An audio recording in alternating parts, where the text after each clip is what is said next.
Bien bonjour tout le monde et bienvenue sur la chaîne Alcine French Plamo pour la review du Gundam Vidar issu de la saison 2 de Gundam IBO. IBO pour Iron Blood and Orphan. Et donc voilà, un modèle vraiment cool, il est vraiment, je trouve, badass. Il est... bon, en tout cas, il est à mes goûts personnels. J'aime ce style qui change vraiment de ce qu'on a l'habitude de voir. J'aime les couleurs qui sont originales et très belles. Bref, c'est vraiment un modèle que j'adore. Voilà, je le trouve vraiment très sympa. Alors, on va arrêter de le faire tourner pour vous montrer tout ça d'un petit peu plus près. Donc le kit, pardon, une fois monté, ressemble donc à ça. On a avec, du coup, toute une planche de stickers à mettre dessus. Alors, je vais pas les utiliser à part je pense, les yeux et puis peut-être les caméras au niveau des armes et de la tête. Le reste, de toute façon, ça va être peint. Donc, c'est pour ça que, de toute façon, je ne les ai pas mis dessus. Mais je vous montre quand même tous les stickers qu'il y a à mettre. Alors, il y en a qui sont à mettre au niveau des épaules, il y en a sur les côtés, il y en a, je sais plus où est-ce qu'ils vont. Derrière, il y a le sticker rouge à mettre sur le backpack. Des éléments blancs également sur les côtés, sur les hanches, bref, il y en a un petit peu partout. Voilà. Au niveau des pièces qui va nous rester, eh ben, il va nous rester quelques polycaps, notamment ces éléments-là. Et puis un comme ça. Donc c'est toujours ça de prix, hein. Ça peut servir pour pas soit un polycap qu'on aurait cassé accidentellement ou qui aurait été usé sur un autre kit, ou voilà, bon, ça fait des pièces de rechange en tout cas. Et puis au niveau des éléments supplémentaires, on va avoir les deux petits fusils. Petits fusils, non c'est pas des fusils, c'est des flingues, des pistolets, voilà. Ça ressemble un peu à des automatiques, qui sont vraiment pas mal. Et puis on va avoir une seconde paire de mains, avec des mains en fait qui sont, on va prendre celle-là, voilà, qui sont un peu dans un axe un peu plus bas, que ce soit pour le canon ou pour l'épée. Voilà, ça donne un angle différent aux mains. Voilà. Donc ça, c'est les éléments qui sont fournis avec ce kit.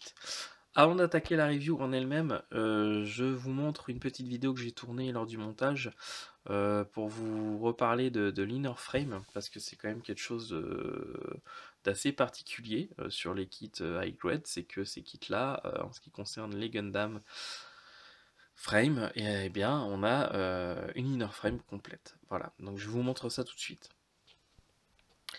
Et voici donc l'inner frame que vous pouvez trouver avec donc les Gundam possédant une Gundam frame issue de la série Gundam Iron Blood and Orphan. Voilà.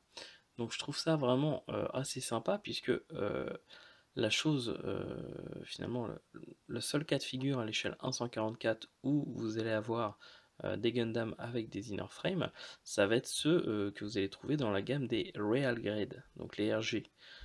Qui sont beaucoup plus beaux, beaucoup plus détaillés, également donc un petit peu plus chers que les high grade, mais qui possèdent tous une inner frame. Voilà, sinon normalement les vrais inner frame bien belles et bien détaillées, vous les avez avec la gamme des master grade, mais là du coup on passe dans l'échelle des 1 centième. Voilà, donc à l'échelle 1/144 en tout cas, euh, donc, les mechas possédant une Gundam Frame, donc une inner frame dans la série IBO. Voilà à quoi ça ressemble. Donc sans l'armure. Donc je trouve ça vraiment pas mal parce que finalement on a vraiment tous les membres. On a la tête, le torse, les bras, les jambes, les pieds. C'est vraiment sympathique. Et puis il va venir se greffer du coup autour toute l'armure. Voilà. On retourne du coup à notre modèle monté avec donc ces éléments d'armure. Voilà, donc maintenant que vous avez vu un peu ce que je voulais vous montrer au niveau de l'inner frame, on va passer à la review en elle-même. Donc le kit, donc, vous l'avez vu déjà, il a deux flingues. Alors là-dessus, ce que je trouve un petit peu dommage, c'est que on a effectivement les deux petits flingues qu'on peut lui mettre à la main. Mais le problème, c'est que en fait, vous les avez qui apparaissent au niveau donc, de la ceinture, où ils sont du coup positionnés donc, dans leurs emplacements. mais c'est moulé. Donc en fait, c'est pas trop logique qu'on les aperçoit à la fois ici et qu'on puisse lui mettre également dans les mains. Il y aurait peut-être eu un petit travail à faire là-dessus pour avoir un système avec finalement de rangement, comme sur certains modèles pour au niveau des Beam Saber qui se rangent dans des compartiments. Là, il y aurait peut-être eu quelque chose à faire à ce niveau-là pour qu'on puisse faire pareil, pour éviter justement d'avoir finalement la crosse des flingues qui soit moulée directement dans la pièce. Bon, voilà, c'est un petit détail, mais ça joue quand même. À côté de ça, on va avoir une sorte de beam rifle, hein, un fusil, en deux parties, donc avec toute une ligne à faire disparaître. Et puis on va avoir une sorte de fleuret, hein, une épée un peu style espagnol, qui est vraiment pas mal. Et l'idée en fait c'est que là, ce que vous avez au niveau des côtés, vous voyez à chaque fois il y a trois petits emplacements, et en fait c'est à chaque fois des lames de rechange pour cette arme. Parce que généralement, si je me souviens bien de ce que j'avais vu dans l'animé, il va attaquer donc un ennemi avec son épée, il va planter sa lame, et puis ensuite du coup, il va interchanger en rechargeant du coup son épée avec une des autres lames qui sont là-dedans. Voilà. Bon. Voilà ce qui est. Bah, je crois que pour l'armement, on a fait le tour. Oui, pour le moment, on a fait le tour. Donc de toute façon, on va retirer ça. Ça sera plus facile de le manier sans les armes. Au niveau du backpack, il a une sorte de backpack qui lui permet de voler, je crois. Avec du coup ces éléments-là qui sont totalement fixes, puisqu'ils sont sur une sorte de petite boule. Alors c'est pas hyper solide. Ça le sera plus, je pense, une fois que ça sera peint et verni. Mais en tout cas, on peut modifier la position des petites ailettes du backpack. Ensuite, au niveau du reste des articulations, et ben, la tête, rien à dire, hein, on peut largement la pencher en avant. En arrière, c'est pas mal. On peut, si on le souhaite, la faire tourner à 360. Au niveau des bras, on va pouvoir les monter à 90 degrés. Ici, cette partie-là, on peut la monter encore plus. En fait, ça se joue entre l'épaule et le bras. Mais en tout cas, au niveau des articulations, ces kits, ils n'ont vraiment pas à rougir. Ils sont très bien foutus. On a vraiment pas mal d'amplitude. Le bras, on peut le plier de façon assez satisfaisante, presque entièrement.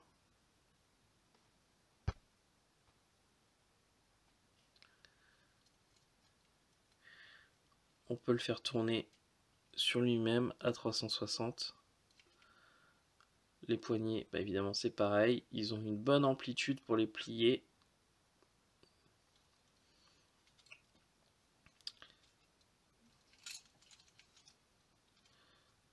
Hop, on va retirer le backpack, ça va être plus simple parce que sinon les petites ailettes là, elles me restent un petit peu dans les doigts. Voilà. Donc ce qui est génial, c'est qu'on a vraiment, on voit apparaître finalement beaucoup d'éléments mécaniques grâce au fait qu'on ait une inner frame qui soit quasiment incluse dans le kit. Au niveau du torse, on peut donc regarder comme ça.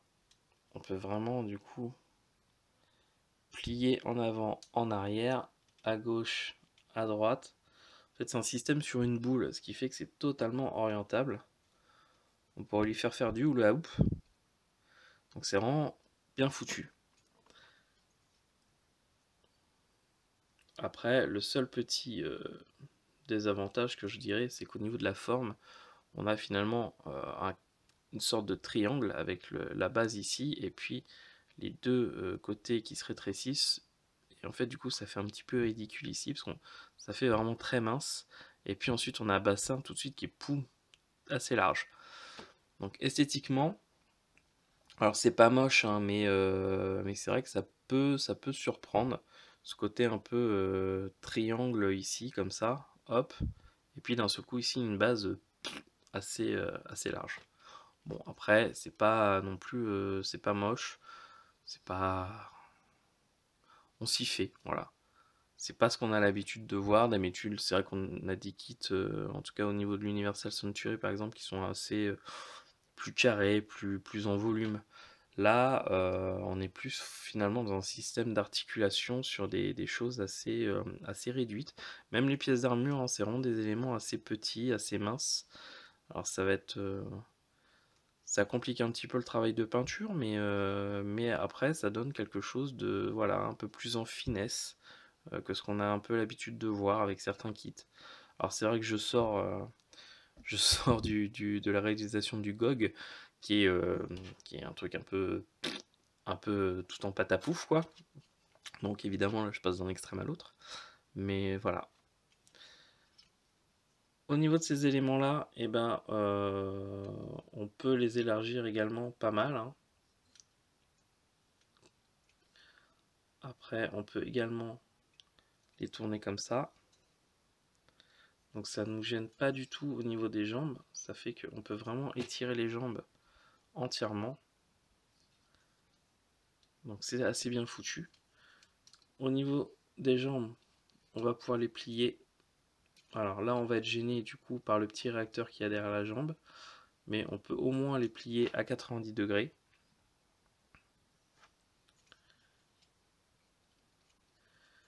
Les écarter, ben, on peut leur faire le grand écart si on a envie. Et puis au niveau des pieds, on va avoir également de bonnes amplitudes avant, arrière, et puis sur les côtés.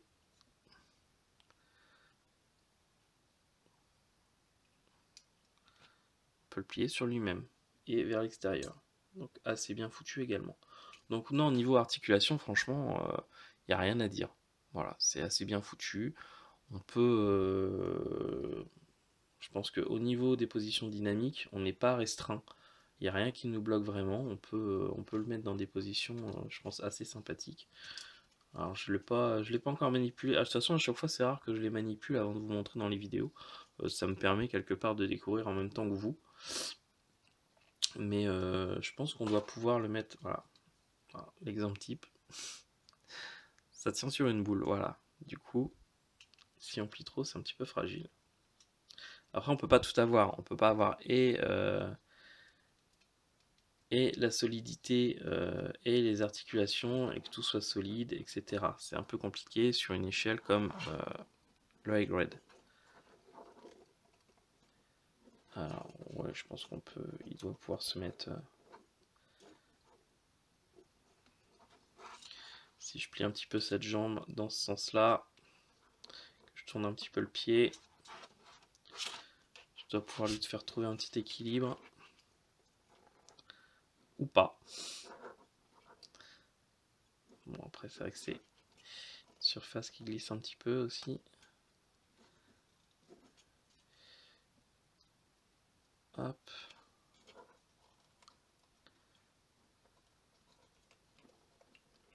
Alors des fois j'y arrive assez facilement et puis des fois là c'est un petit peu plus compliqué de réussir à trouver le bon équilibre. Bon, je pense que je vais pas y arriver. Donc on va laisser tomber. Et en plus on perd des éléments. Et évidemment, c'est des parties des réacteurs. Alors oui, ça c'est pas... c'est une boule mais en fait, vous voyez, ça retient pas vraiment les éléments. C'est quand même assez fragile si on commence à le trifouiller. Alors généralement, ces problèmes-là sont résolus une fois que les modèles sont peints et vernis parce que ça rajoute de les épaisseurs, il y a une accroche, ça part moins facilement et du coup c'est plus agréable pour leur faire tenir des positions. C'est pour ça aussi que je suis pas un fan du tout des modèles quand ils sont pas peints parce que voilà, je serais bien incapable de me contenter d'un modèle comme ça avec la fragilité des pièces au niveau du maintien quand on commence à vouloir le mettre dans des positions. Quand c'est brut comme ça, sans être peint, ni même verni, etc. Je trouve ça, déjà esthétiquement, je trouve pas forcément ça génial. Quand on connaît le potentiel qu'on peut réussir à donner à un kit voilà, lorsqu'on se donne la peine de le peindre. Alors, il n'y a pas besoin de le peindre énormément, hein, à faire des ombrages ou quoi que ce soit. Même faire des aplats, à partir du moment où c'est peint, tout de suite on voit la différence et tout de suite ça rend beaucoup plus joli esthétiquement. De la même façon, là, un vernis mat rendrait également aussi très bien parce que voilà, les détails sont déjà là, éventuellement un petit panel line avant dans les creux, mais un vernis mat avec des couleurs très belles déjà de base, bah tout de suite ça vous embellit déjà un kit. Voilà. Donc on a fait le tour de cette review, je pense, hein, donc un kit esthétiquement joli, avec de bonnes articulations, un peu fragile sur certains éléments, euh, mais dans l'ensemble vraiment un bon kit. Donc tout de suite on va passer au modèle repeint et verni. Voilà, à tout de suite. Et voici donc le Gundam Vidar monté, peint et verni. Une maquette que je trouve mais superbement trop belle. Voilà, y a pas, je la trouve vraiment magnifique. Elle est bien pensée, elle est originale, elle a vraiment un look qui change de ce qu'on voit d'habitude. Les couleurs vont très bien ensemble. Ouais, franchement, le Vidar, moi je suis fan. Voilà, je le trouve vraiment très très beau. Alors, au niveau de la peinture, j'ai respecté à peu près le guide des couleurs. J'ai pris quelques libertés sur certaines choses, par exemple sur tout ce qui est l'inner frame, donc le squelette euh, du mecha. Ça devait être normalement en gris. Moi, j'ai choisi de le faire en gunmetal. Je trouve que c'est beaucoup plus réaliste. Et puis les armes aussi, également, tout ce qui est armes, je l'ai fait en gunmetal. Voilà, en dehors de ça, pour le reste, j'ai respecté le guide des couleurs. Euh, Au niveau des stickers, j'en ai utilisé quelques-uns. Alors notamment, déjà on va arrêter de le faire tourner. Hop.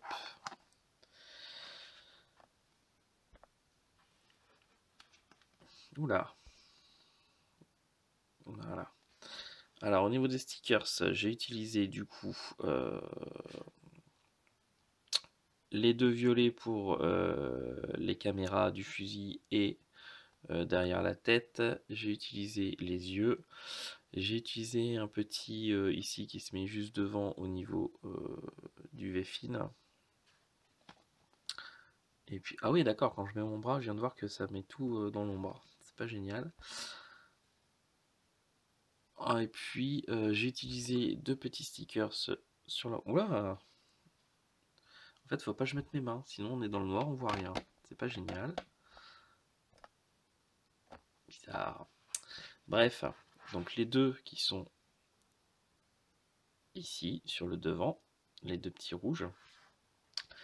Et puis, à regret, parce que je regrette de l'avoir fait, j'ai voulu gagner du temps et pas me faire chier à masquer, etc. J'ai utilisé les stickers couleur un peu blanc ici et ici, et bon, au final, je trouve que ça fait moche. Voilà, bon, je savais un peu en avance que ça ferait pas génial. J'avais la flemme de masquer. Tous les autres éléments là, en noir qui n'utilisent pas les stickers, j'ai pu les faire assez facilement à l'aérographe sans avoir besoin de masquer. Là, j'avais la flemme de masquer, du coup, je me suis dit, allez, je vais mettre le stickers. Bon, voilà, je paye le prix au final. C'est un petit peu moche, mais bon, c'est pas très grave puisque de toute façon, la maquette, moi, je vais la voir comme ça dans la vitrine, donc ce qu'il y a derrière, je m'en fous un petit peu. Voilà. Sinon, bah, montage agréable, articulation géniale, aspect visuel génial, que du bon. Voilà. Quelques petits bémols au niveau de certains éléments de partie, comme par exemple ici, où donc évidemment on est censé du coup coller ou mettre du mastic pour faire disparaître les lignes de joint. Le problème c'est qu'après pour peindre cet élément-là qui donc est dessus et qui pivote, ça voudrait dire qu'il faut le peindre en plusieurs fois, puisque selon comment on le fait pivoter, des éléments apparaissent, d'autres pas. Donc si on peint tout, pas tout correctement, bref, en fait, il faudrait peindre en plusieurs fois, dans plusieurs positions. Ça serait chiant. Et j'ai pas envie de me faire chier.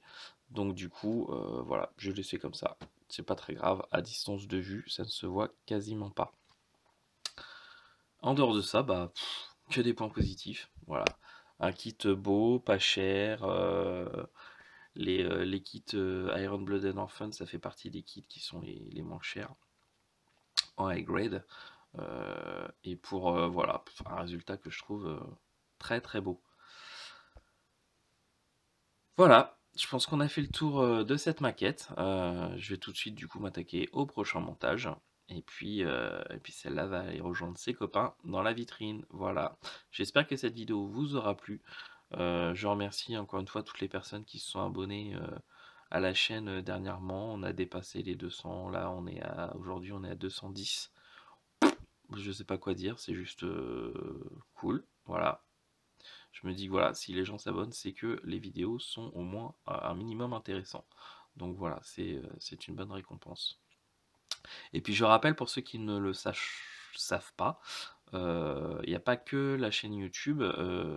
J'ai aussi créé en 2017 un site internet qui s'appelle gunpla-france.fr, sur lequel vous retrouvez tous les articles de mes réalisations. Je mets aussi également l'actualité, les sorties à venir, etc. Là, je crois que je suis à... vous pouvez trouver 120 articles sur ce site. Donc www.gunpla-france.fr. Voilà, pour ceux que ça intéresse. Je vous dis à très bientôt pour une prochaine vidéo. Ciao tout le monde!